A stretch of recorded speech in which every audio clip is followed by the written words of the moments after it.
Zephyr Green here. We're going to be playing some of the intro scenes of Salt and Sacrifice, the upcoming sequel to Salt and Sanctuary. So, in a sort of announcement, I have actually been play a tester for this game. So I've already beaten it. I've seen probably most of what there is to see. That doesn't mean I've seen everything, and it doesn't mean I'm going to talk about everything. This is going to be my review.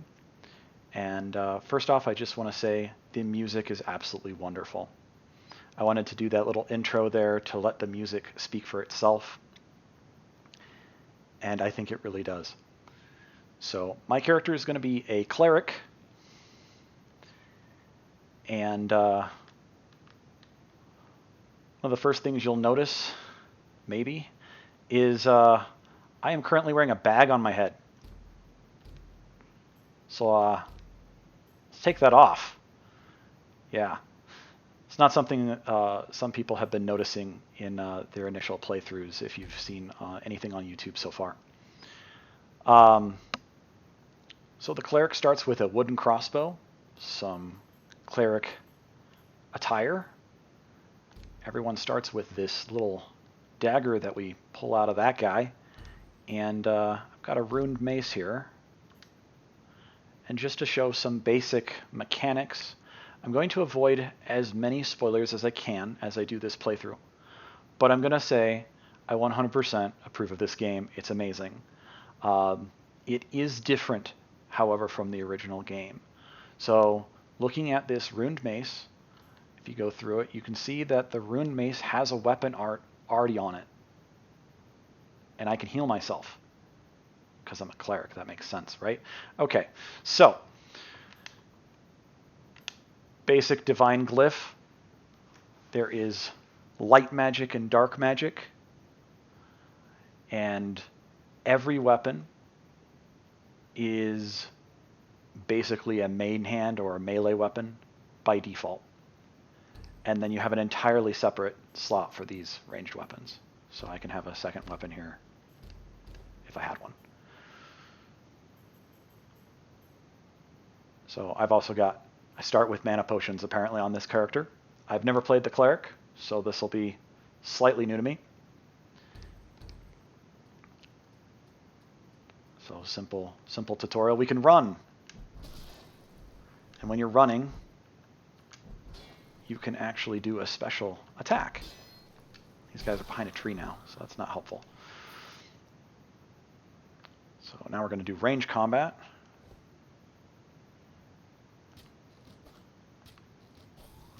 Okay. So there's a lot of different range weapons. You can get throwing knives, you can get crossbows, you can get regular bows, but they are not part of your primary loadout. So if I switched my loadout here, I would just be fists. And just a little teaser of a fist moveset there. Switch back to this. Do some different moves here. Anyway. Basic climbing. Yay tutorial. You do have the default wall jump. Excuse me, you have the wall jump from the previous game as a default. So that's going to be a big aspect of basic traversal in this game. And you don't need a rune for it.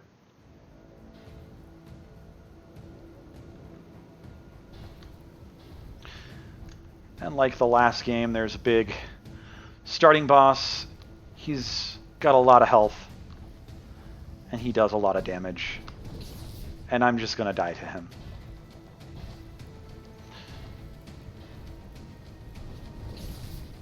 There we go.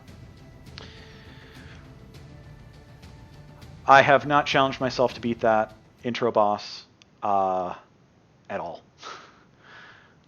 So you can do so.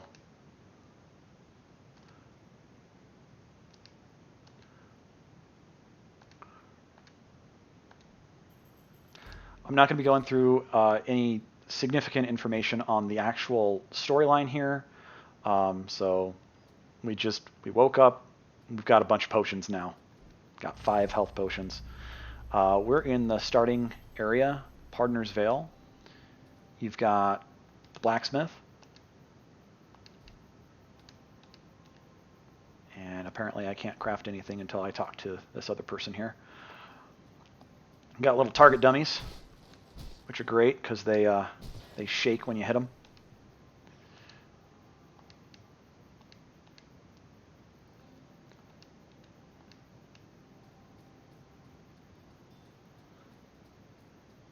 So you can upgrade your stuff by getting more ammunition. Ammunition is universal in this game. So you're limited, but it'll work for everything.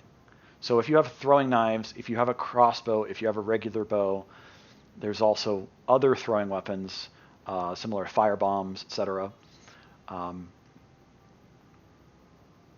They all use the same ammunition. So you can just go in here, switch out whatever your ranged weapon is.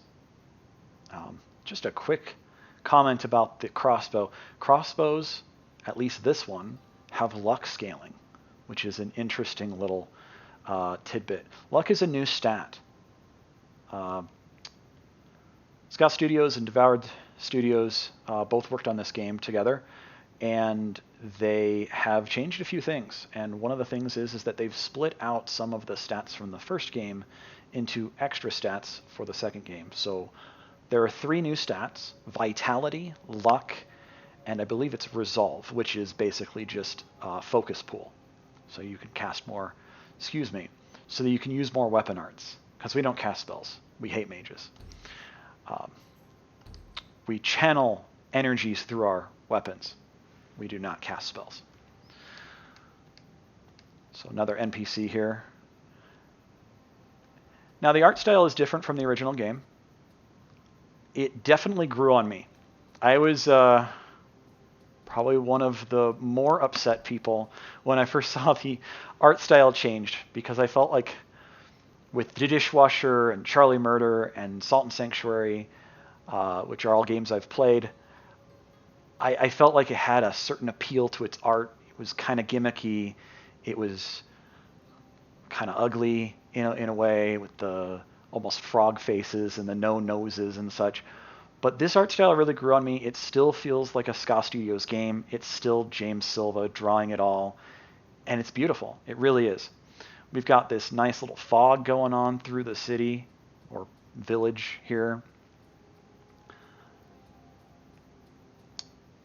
That nice parallax with the moon back there, the stars. He just does a great job with all the layers, all the art, and it's just a beautiful game. And the sounds and the music, it all just plays together. So a little bit about the actual game here. It is a little bit more, I guess, Sekiro meets Monster Hunter, but it definitely still has Metroidvania feel to it.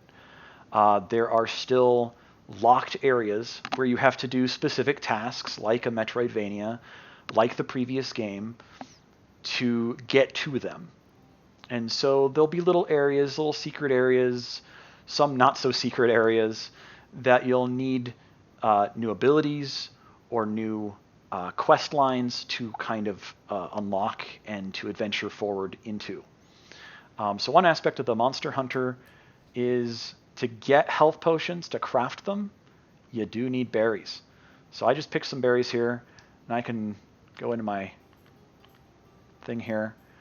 So I've got some ore, and I've got some berries. And this ore is used for the universal ammo, and then these herbs are used just for the health potions, nothing else, as far as I'm aware. So simple, specific. Let's wander over here. Here's a little mining station. You just mine it. There's all sorts of little different kinds of rocks. You just mine them, and they'll help you out on your journey. That little iconic treasure chest sound, and some fire bombs. Because what is a Souls like without fire bombs? Whoops, that's not the right button. How about this? There we go. Beautiful.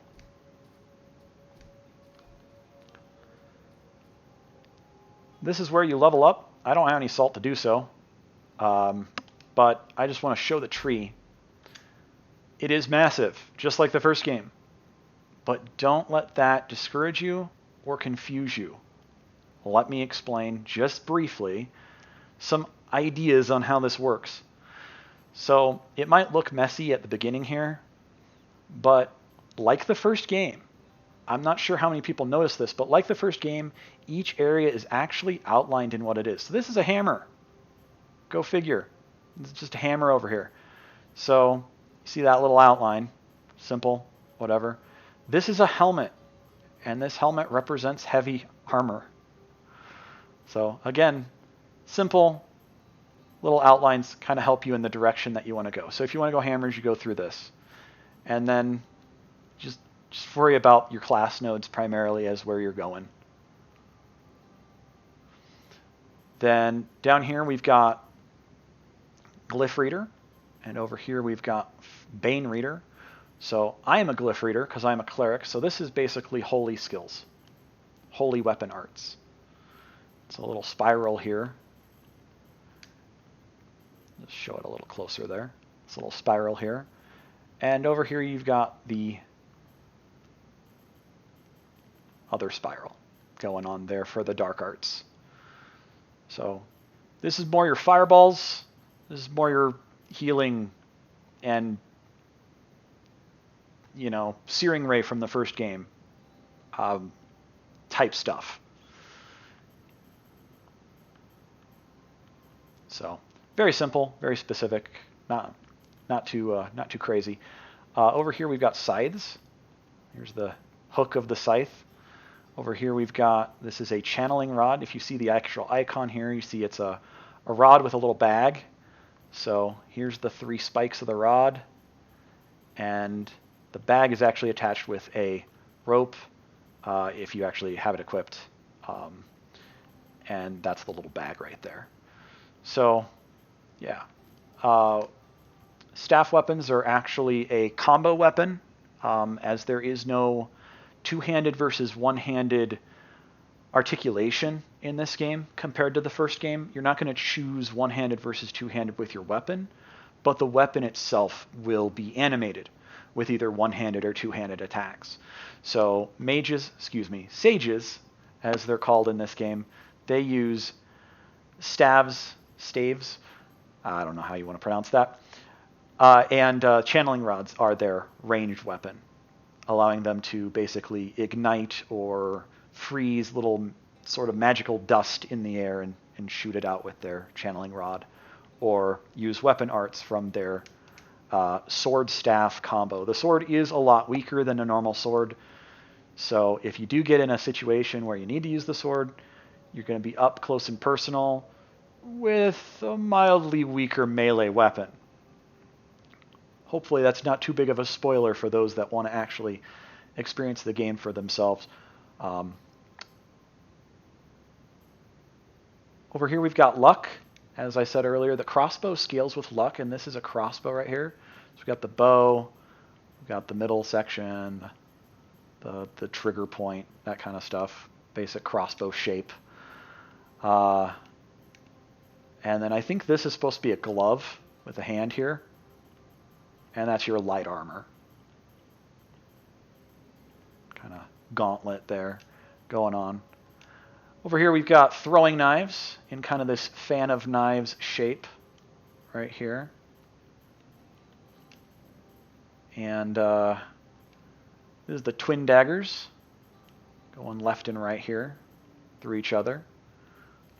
So all daggers are twin daggers now, which I honestly think is pretty cool. The original daggers in the first game were one of my love-hate relationships. The difficulty of daggers in the first game actually led me to build Desalinated.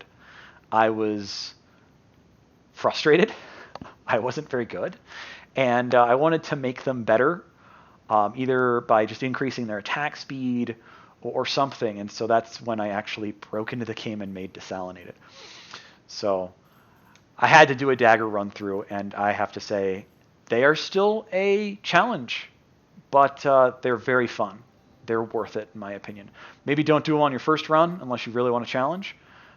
Getting up close and personal with some of the enemies in this game can be a lot more difficult in my opinion, but that's just me. So, and I'm no pro at these kind of games. Salt was actually my first Dark Souls-like, so take that for what you will. Other things on the tree here, we've got the whip going on here, and strange as it is, whips give you luck, and luck does determine your drop chance of items, but it also increases your capacity to gain things like ore and berries and those kind of materials, kind of getting you through the game a little faster if you're maybe dying more or using a lot of ammo. A few points into luck can really go a long way to get you more of those reusable materials. So, got bows over here. Right in here, there we go. Pretty simple bow shape there. We've got the duelist with this with this thing here. Rapier weapons are different. They're interesting. Try them out. We've got glaives. Let's see, where's the glaive? Here's the glaive. This is the head of the glaive here. Glaives are basically like the halberds from the first game. Very similar movement set. As a note, all the movement sets are brand new. The entire game, for the most part, has been built ground up by James Silva and Shane Lynch, and they really did a great job. But they did kind of start over from scratch and rebuild stuff, so should help avoid bugs and give us new experiences. That's what I've really enjoyed about it. I've played through it multiple different classes and things like that. Over here we've got the High Blade. This is, as far as I'm aware, this is all your katanas and similar type attacks. So you've got the sword and kind of the hilt going on here, the sheath I mean, going on here. Up here we've got sword and board. They are paired weapons like everything else. You don't control, there is no offhand weapon. There is no offhand anything. Like the staff and the sword combo, like the twin daggers, this is a combo weapon. It is, you can have two of them, one in each loadout, so allows you to switch back and forth. As kind of a more Monster Hunter game, the game does focus a little more on the elements. You may notice that in my defense section, there's a bunch of elements and only one physical type. So there's no slash blunt discrepancy in this.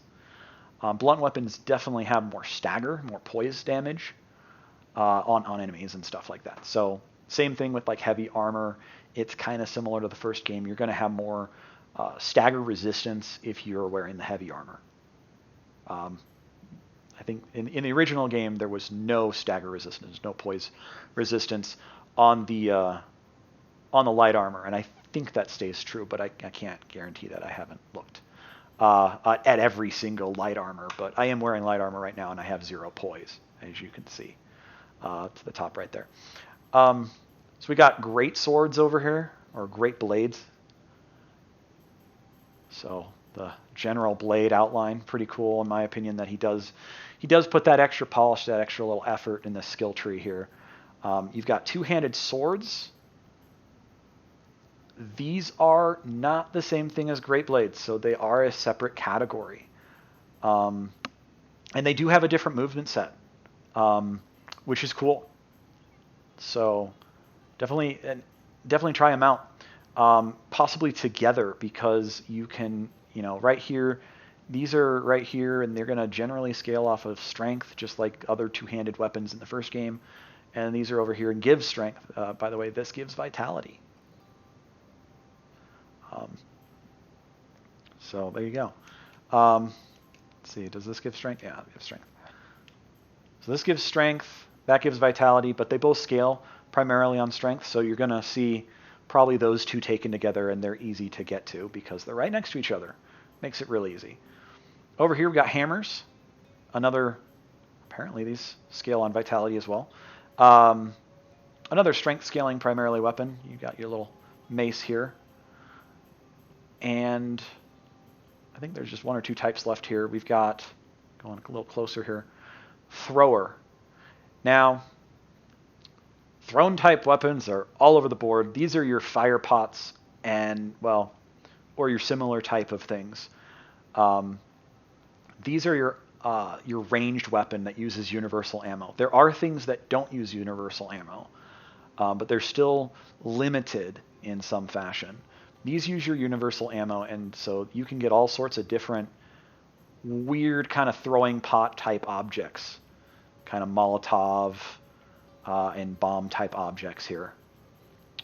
So I think that's what this is supposed to be, is just kind of a pot, or I don't know, whatever you want to say that shape is there. And then kind of right here we've got the axe thrower. Characters like the paladin start with throwing axes. So throwing axes are a strength scaled ranged weapon, so that every class has a different ranged weapon that they can kind of use. Bows, crossbows, throwing potions, throwing axes, throwing knives, just a little everything. It's a different mechanic for sure than the first game, but it fits really well for the game that it is. It is a little bit of a different game, but it absolutely is just another flavor that is delicious, in my opinion. So I know I've taken a long time here on the skill tree. We're going to be done with that. So let's talk about weapon arts a little bit. I have one weapon art. Weapons can have more than one weapon art. So staves have the capacity to have, staves and a few other weapons, have the capacity to have up to 3 arts. But if I go into my equipment here and show this, you notice that this requires class 1 divine glyph. If there were extra arts on this, they'd require typically other class levels. So you might have a class 1, a class 2, and a class 4, or a class 1 and a class 3 and a class 5. Stuff like that. So just heals me. Uses up my mana. There is no fatigue in this game. There's no wounding in this game, if you're familiar with those mechanics from the first game. So as you use your focus, you're not losing max stamina. And as you get injured, you're not losing max health. There is, however, a new mechanic, which is going to be familiar to probably any Souls player. I don't care about what he says. I think it's right here. And it's guiltless shards. So we are inquisitors. We hunt mages, and we drank the mage bane, we said the words, and then we got killed by that boss in the beginning of the game, and we kind of came back to life, which means that when we drank the mage bane, it did something to us and helped us stay alive. So we're in kind of a state of mage touched. We're kind of like not fully human.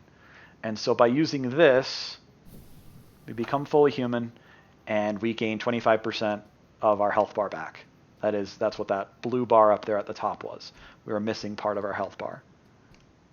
So on death from any source, falling or whatever else, however, you will lose that. And guiltless shards are mildly rare. So you're not going to have hundreds of these things. You might have a dozen, but not hundreds. Okay, I apparently can't turn that in yet. So over here we have the cooperation board. You can put a password in here and then give that password to someone and host game. This allows it so that you don't get invaded while you're playing co-op. This is a pretty cool little mechanic because Salt 1 didn't have online co-op. This has full online co-op as well as couch co-op, just like the original. So they've done both. So you can host, you can join using these passcodes, the cooperation board. You can also, I probably don't have it yet, there is a like a candle or type thing that allows you to summon help and so other people can look to help you and co-op with you. However, if you use the summoning co-op, from what I understand, co-op was not super available for me as a playtester. As long as you're co-op, somebody can invade, unless you use this. If you're local co-op or if you're using the cooperation board, you won't be invaded. But if you're using the summoning candle, similar to a summoning sign, I guess, the summoning candle, then you can be invaded when doing that. So take your risks. PvP is kind of interesting and just kind of silly. Like the first game, I mean, people will just wander around the world, maybe trying to find you, and they'll find you at the most inopportune moment because that's just how games work, right? So local co-op is still available. If you're in local co-op, of course, you're not going to get invaded because you're not playing online technically. So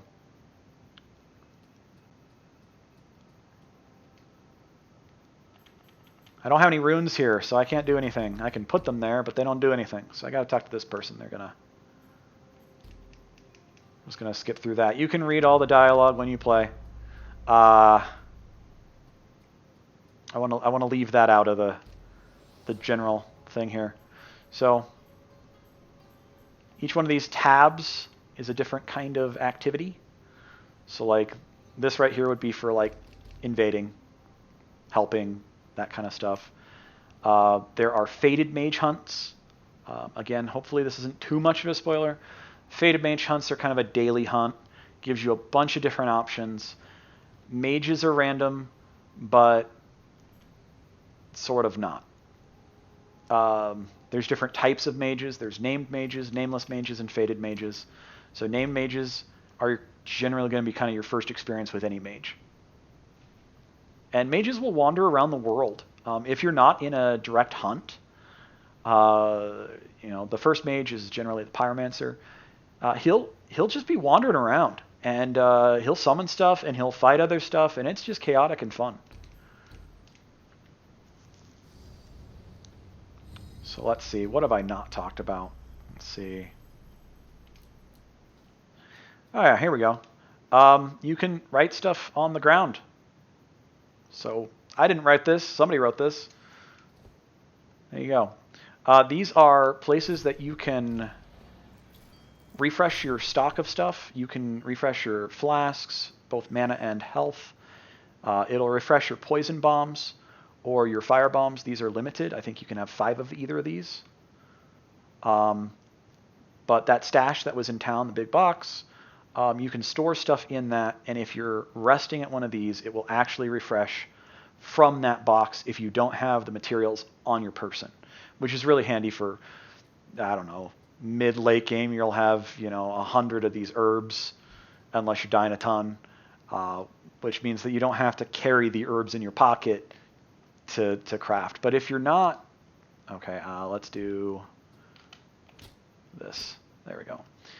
If you're out of some ammo, though, that's the wrong button. Let me remember what the controls are here. Here we go.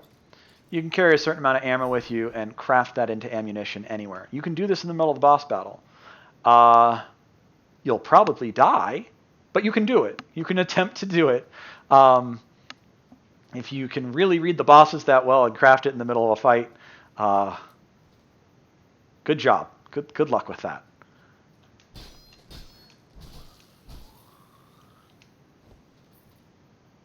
So Haze Spiral, one of the things I just picked up there, is used for crafting your mana potions, your Haze decoctions.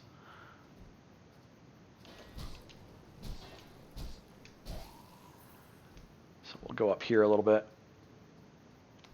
So here's another little mining gathering spot. Gives a Haze Spiral primarily. Some of these places can give other items, so that one just gave me an iron ore, Irona ore, which is the universal ammo precursor.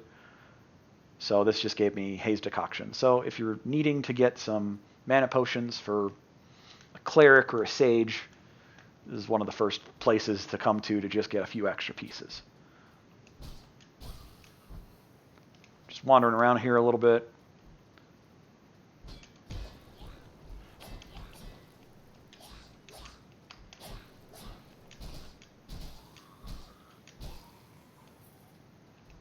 I'm used to a little faster weapons. Be cautious. This is even in the trailer. And I've still been hit by this multiple times. There are traps. There are traps all over the place, and you will enjoy traps or hate them. But I say enjoy sarcastically, I guess. So that was a lot of ore. I really appreciate that. The treasure chest behind this tree.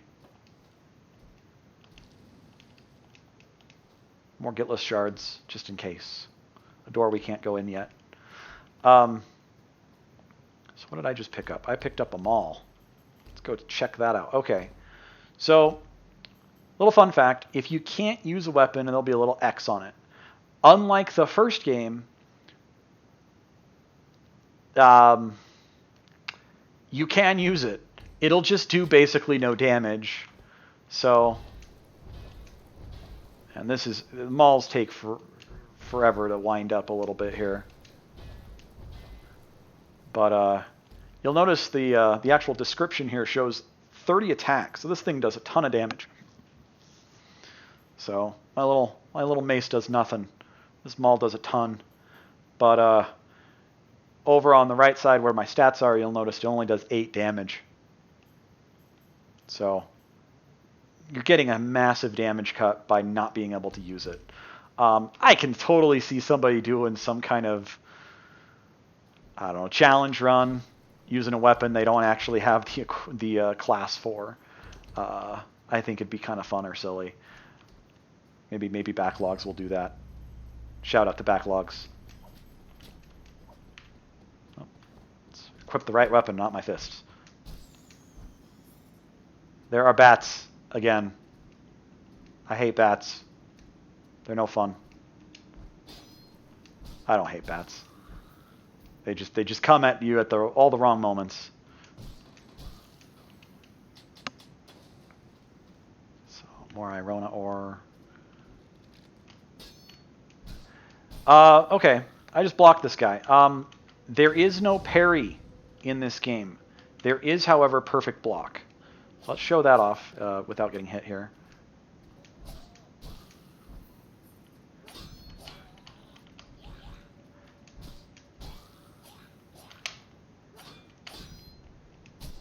So there we go. Perfect block, or however you want to call it, it's not a guaranteed stagger in Salt 2.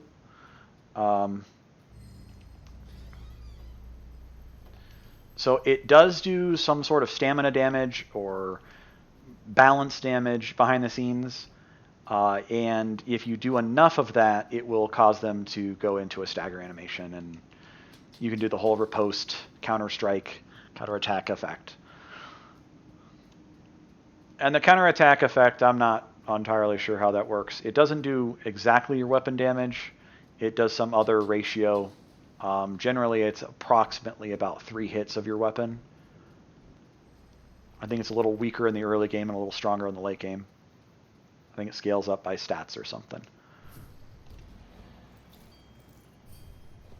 I know a lot of things, but I don't know everything. I just know what I've experienced to try it out.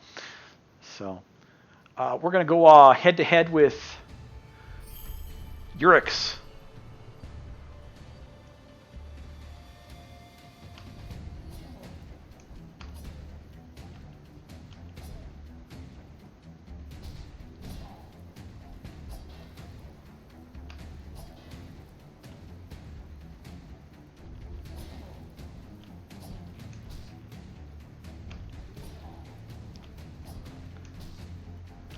So this guy, he's relatively easy. He feels a lot like the Sodden Knight, which is, in my opinion, a really good thing. Kind of gives an intro to the game. Got a little stagger on him there. The mace has a really short range. Does decent damage.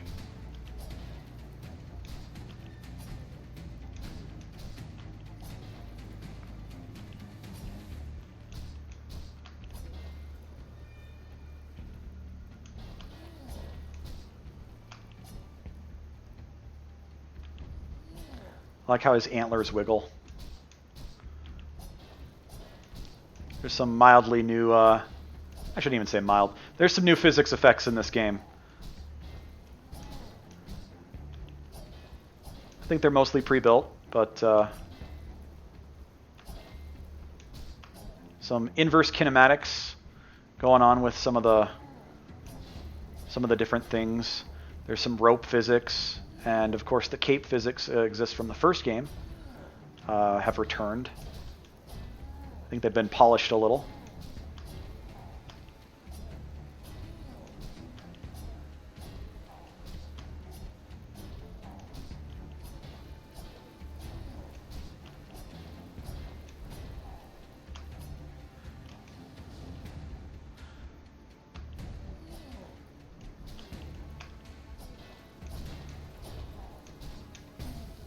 There we go. So he's not too crazy. We vanquished him. He is not a mage. There are enemies that are not mages in the game. People in your way, trying to do various things just like you are. And so he's just there. I don't know his lore. I haven't read it. We're going to go down here. You've probably maybe seen this if you've watched literally any teasers for the game here. This poor other Inquisitor just dead at the bottom of this ravine. We're going to take his grappling hook. So I'm going to show how this works. So if you're in the air and you do a roll type animation here, not roll type animation, button press. And it will fling you and bring you to whatever direction you are currently facing. So if you just press left or right, you can completely control this and stay on this forever if you wanted to.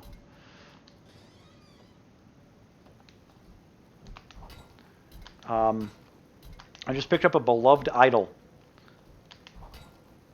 This is a new type of item.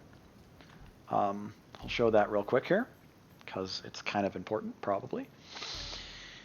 So we got this Pilgrim's Urn off of the Urix, not Soddenite, and it doesn't do much. This is pretty weak, actually.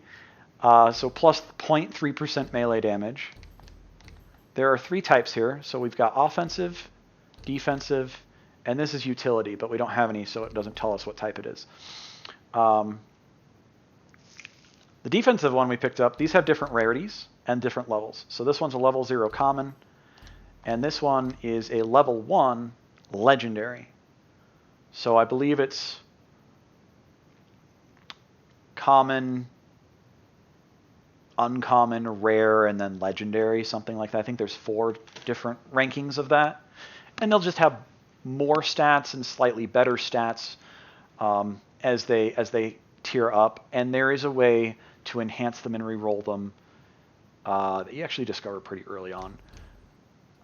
Just as a side note, if you see the word carry there with the little bag, that is our current carry weight. So if we were to wear, I don't have any, but if we were to wear heavier armor, we would go into the orange and then kind of the darker orange and then eventually the red. So same roll speeds, not exactly the same animations, but same general concept as the first game. 25% for the first range, 50% for the second range, that kind of stuff. So there's a ladder up here. I want to get that. We'll wander over here. Those little intro things are really cool with the smoke.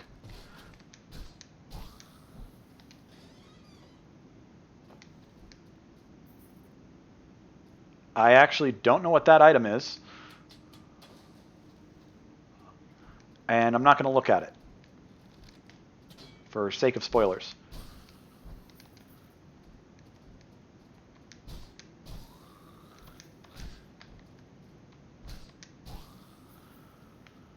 So we're going to go over here.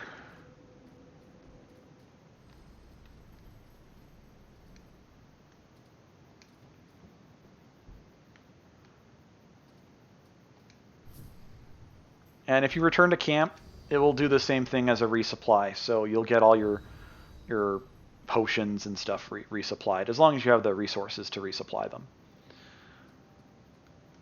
So this is fun, personally, being able to just kind of fling around up here. You can go from the crafting side all the way up. If I don't miss that, there we go. Oh, I picked up a thing. So if we level up, we do get some health, and we get a black starstone. Actually, we get 2 black starstones because we apparently have enough for that. So get a little bit of health each level. Starstones are your black pearls. There's gray starstones. Hopefully that's not too much of a spoiler for y'all. I know some people are really nitpicky about spoilers, so sorry. There's going to be mild stuff like that all over this. So we've gotten some starstones. You can put 5 points into every non-class attribute skill location, skill node, just like the original game. I think they're a little bit more obvious because they've got these little dots on them. So I took that. Another thing, coming back to the skill tree here, leveling up your class nodes is a little cheaper, and I really approve of this. I tried to do this a little bit in Desalinated for the Dreamer's Vision mod, and I didn't do it the same way, but I like the way he did it. So James made it so that Class 1 and Class 2 cost just 1 skill point. In the original game, each level cost the same amount as the level of this skill. So Class 2 costs 1, Class 3 costs 2, Class 4 costs 2, and Class 5 costs 3. So that may not seem like a lot, but it actually adds up pretty heavily, pretty quickly, for how fast you can get like your rank 5 glyph reader and then move on to kind of a hybrid class. So I could go into hammers or wherever maces are here and be able to kind of do both classes at once. It means I can move through the classes a little bit more quickly and more efficiently without getting kind of hung up on stuff, which means that you can kind of multi-class a lot easier, even kind of coming to the mid-game. I mean, I don't suggest doing that for your first run. Don't spread your stats too far. Play it like the original. Play it a little bit like Dark Souls, however you want to describe it. Focus on your primary stats, whatever you're using. So for me, I'm probably going to focus on strength and conviction. Conviction is wisdom equivalent for the first game. So it's going to power my holy spells. More convictions equals better healing or other prayer type things. Now that we've done that, we're going to grapple all the way back over here. I'm going to show this. So we got an Ash Pyre. We got one of those things, whatever they're pronounced as, from the boss, and we can upgrade our gear with it. So I could upgrade my chest piece or my helmet. And these come in kind of an elemental form. So the Ash Pyre is the physical form, and then there's different ones for each element. So different weapons are going to take different requirements, and different levels have different requirements as well. So there's different stuff going on there. I'm not going to go too deep into that, but basically speaking, we can upgrade this to rank 1. So this is now a rank 1 mace. Does a little bit more damage, like the first game. There are where to go? There are more ranks in this game than the first game, so a little bit different. Over here, well, we haven't actually seen any mages yet, so that is not going to show us any crafting capacities because he can only craft mage items. So, well, from mage parts. Pretty gruesome, really. I like to always take this little path over here because it always allows me to refresh some of my stock here. I didn't use the crossbow much, but I might here. I'm going to stop at the pyro after I beat the pyro. Hopefully I beat him in the first try.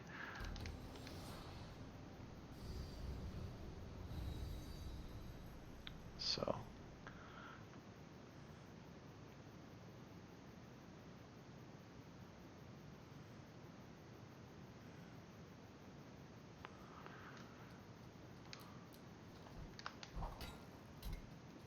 So yeah, there's that thing right there, which allows us to kind of come over here. And yeah, a little bit of a spoiler here. If you have watched anything, you'll probably know that it's already here. I think it's in a couple of trailers as well. I'm going to open that door. Generally, when you find one of these levers, it's opening a door permanently so that you don't have to worry about doing some other kind of traversal.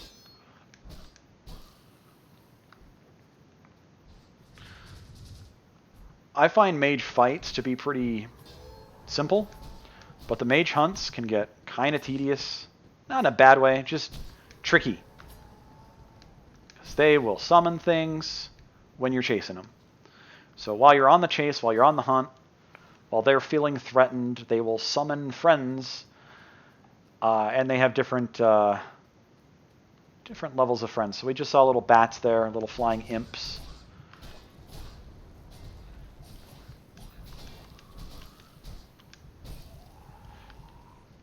And they love to teleport when they're injured.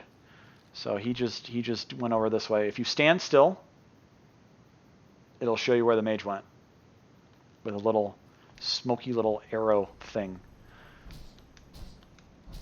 There's also these guys. These are haze burnt, basically villagers that have been touched by or killed by the... Killed? I'm not sure if that's the right term, but yeah, you know, half dead, something like that. These haze burnt, they're just mad. They're just angry zombie-like creatures. So they will actually fight the mage. They will fight the mage's minions. They'll fight the regular guys wandering around here. This guy, he's probably going to come jump at me. Come here. There we go. Let's move before those guys come over here. Haze burnt. Oh boy, here we go.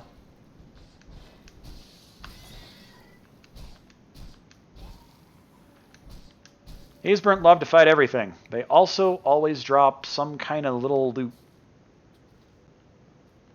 So I just got some mana potion material type stuff there. I don't like these spiders. They scare me. I'm not a big fan of spiders. Especially when they're that big. There we go. So minions do also drop loot.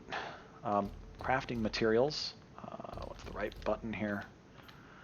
So I just got some suited nails and some gel sacks. So just fire crafting materials. Well, pyro crafting materials.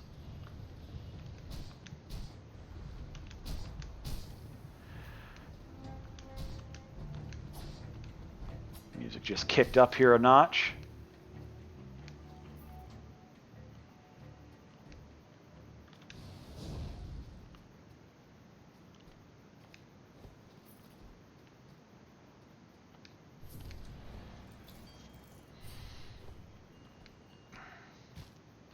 So mages may seem random, but they actually have a path, sort of. They have a route. And so this guy just kind of comes over here, kind of messes around over here.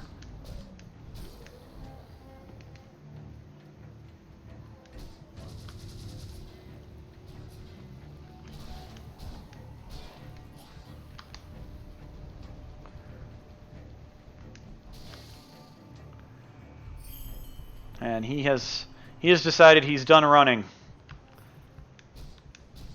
However, we've got some extra stuff going on in this arena here. Oh. Yeah, I'm gonna go pick up this loot. Let's use my crossbow a bit.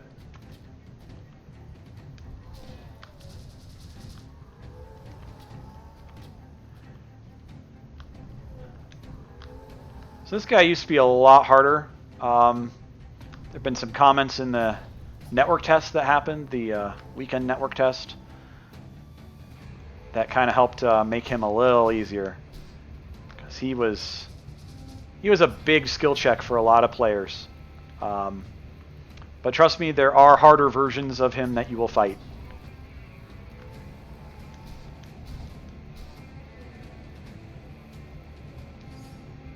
You kill a mage, you stab them and rip out their heart. Crush it in your hands.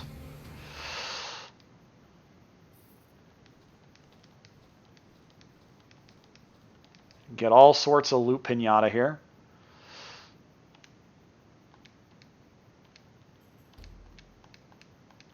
I'm just skipping over the lines here. You can experience that for yourself. There's different options.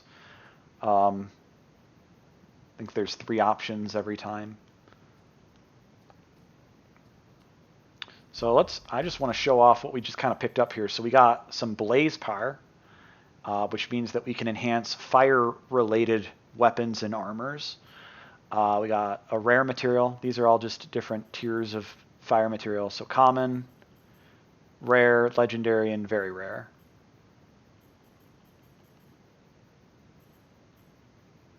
So the heart, apparently we can't do anything with it. That's interesting that I can select it.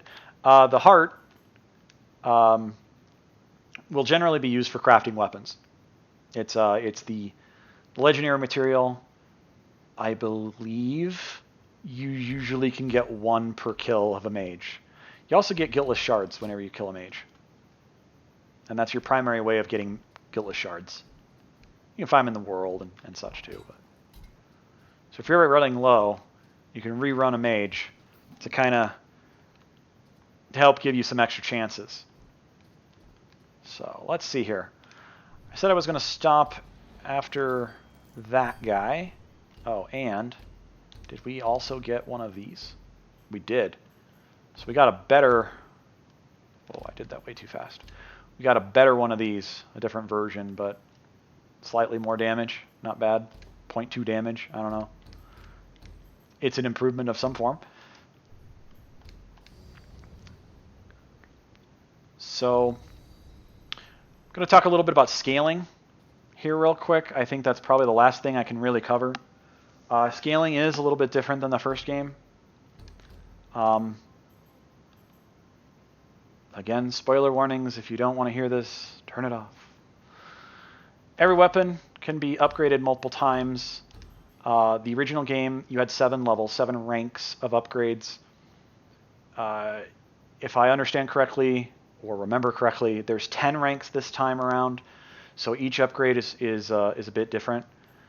A little bit broader scaling. More spread out. So we're going to... Okay. I meant to click on this. So we killed the pyro. We can now craft his gear, or some gear related to him. So all of this has some fire resistance on it, some big 34 fire resist. So I say big 34, well, that's not very big. It is. All the defense values have been cut in half in the formula. So 34 is the same thing as 68 in the original game. They've just kind of made it a little simpler math.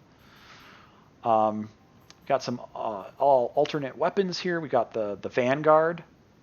So the Vanguard has a couple. So here's the stats. It does fire damage. Go figure. It has an enchantment, lights the fire on the blade, and then it has Firestorm, which was the ground effect he was doing to me, and you can do that as well. However, it does cost quite a high forbidden glyph. You're not going to have that right away. So, and it uses rage. So if you're using a rage weapon, I believe you just get 10 rage. I think it's just a flat 10, and you build it up from I believe perfect blocks as well as dealing damage. You might get some from taking damage, but I don't think so. Got the High Blade, another rage weapon there. Just has the enchant flame on it. So you'll see that that costs 5. So if you only have 10 rage, that's pretty expensive. That's half your bar. And it will show up in the same place as focus to show that off again. So if I switch to like fists, I don't have any abilities there. And if do I have a Vanguard? Let's make one. Can we make it? There we go. So you can see that there's 2 symbols up there. And when I hold block, you can see the 2 different abilities and the button presses that are there. So block plus a button press does not equal parry because it equals weapon art. So you've got kind of 3 different buttons that do that. So, and if this had no weapon arts, that would just be kind of a shield icon showing that you can block. That's it. Weapons do whatever the element that they say they do is. So if they don't have an element, they're just physical. If they have an element, they're going to say how much of that element they do. And they'll show like 100% or 50% typically, something like that. But it also means their weapon arts do the same damage types in the same ratio. They don't do the exact same damage. And they can, like Firestorm, for example, probably can multi-hit same enemy a couple times if you're lucky or if you position right. But they will do the same damage as the weapon. The type of damage is related only to the weapon. So they are truly weapon arts. They are enchantments on the weapon.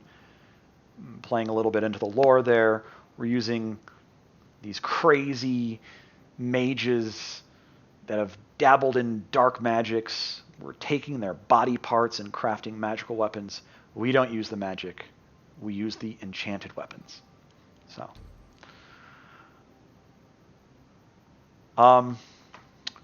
let's see. Overall, I'll upgrade this weapon just to show that. There we go.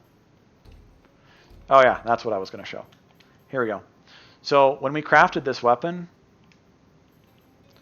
notice this little green line on all these? These weapons start at rank 1. That's a nice little feature when you're crafting a weapon. So crafting a weapon or an armor will always start it at least at rank 1. And some later items will actually be like rank 2 or rank 3 as well. Which means that you don't have to go back and rank them up and use a lot of lesser materials to kind of get them caught up. Kind of a nicer thing. These piers, though, piers, these are primarily from mages. So killing a fire mage, pyro, you're going to get blaze pairs. If you're killing another kind of mage, let's say the cryomancer, which you have access to as an alternative to the pyromancer, he is, I believe, like level 2, where the pyro is like level 0.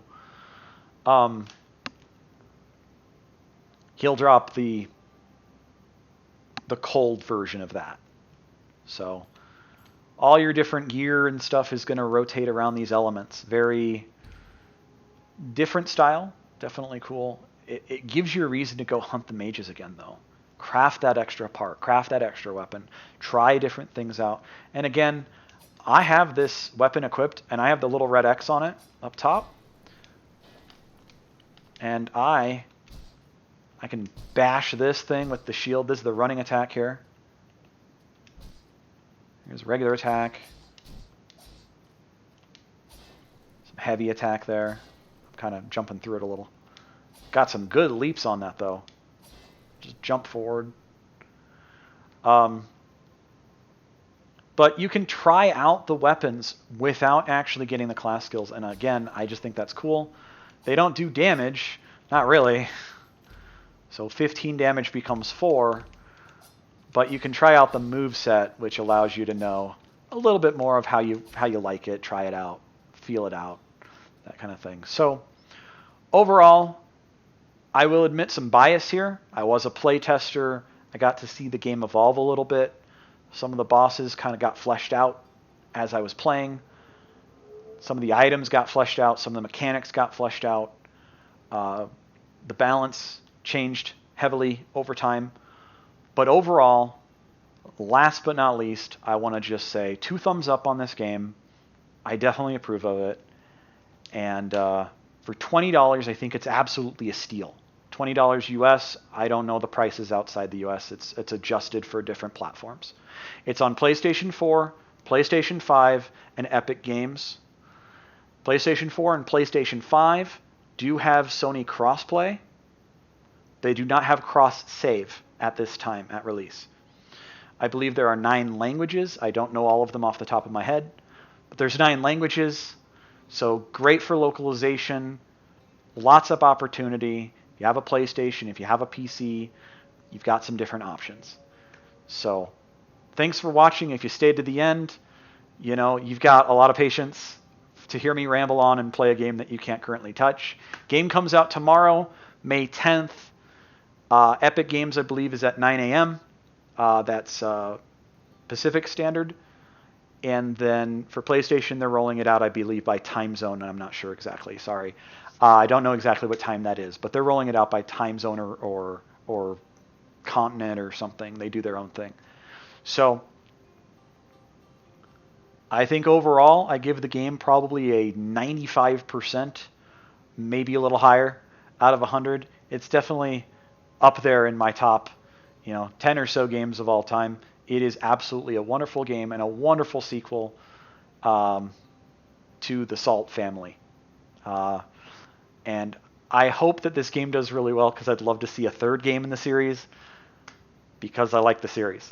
So thanks again for listening. If you like my content, feel free to subscribe. I am not a streamer. I'm not looking to become a streamer, but I do like my content being able to be shared and be heard. So feel free to subscribe. I do have a Patreon. Tip me a couple bucks, buy me a coffee, something like that. I'm not starving. So, save your money if you don't, you're not going to hurt me either way. So, if you like my content, feel free to donate though. Feel free to subscribe. And I will try to keep putting out more content both for Salt 1 and Salt 2. As a last note, as a third last note, here we go. I will not be modding this game at this time. I modded pretty heavily the desalinated framework. I had a lot of downtime at the time due to, world events at the time.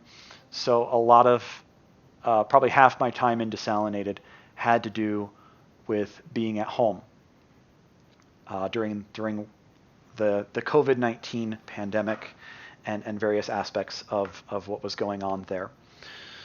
So I will not be modding the second game. It is not currently on my to-do list. I'm not saying it's off limits. I'm just saying probably not. Not currently on my plans. So, but please check out the game. Again, I think it's a steal, $20 USD. Yeah. I personally, I think I'd pay $30 for this game. I really think it's worth it. As for playtime, I didn't cover that. I think I spent about 19 hours on my first playthrough, and I saw all the optional bosses that existed at the time. I think there were some things that weren't quite finished when I first played through it. Second playthrough, I think I did about 18 hours. And I did a 100% playthrough on the second time through. So I did know where things were a little bit better the second time, so it did cut down. But I also adventured out and found secrets and some extra optional stuff that may or may not have been there the first time I played through. So I will finally close down and say again, thank you. Have a great night. Game comes out tomorrow morning.